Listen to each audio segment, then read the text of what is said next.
málum na háisina nádúrtha tá caol hawl an sin ní féidir le gháil ar an gceamaraach hawl an sin tá crú beag agus ná duine nach bhfuil smacht an fearr córa ar an gcampas sin.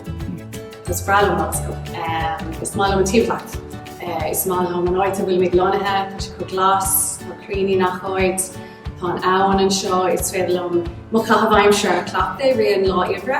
So it's féidir do ag snáb, ag ré, ag siúl, ag gabhlón, thréis an ibre agus mar sin agus just tá tíomhlacht go háid.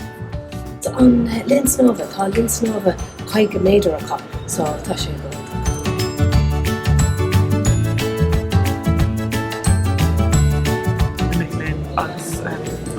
One of atá acu agus go bhfuir miléin hadra isteach sa stúdio seo agus an óige agus na rana atá acu agus meascáin idir sprí agus idir a béim ar Sláinte agus gcampas.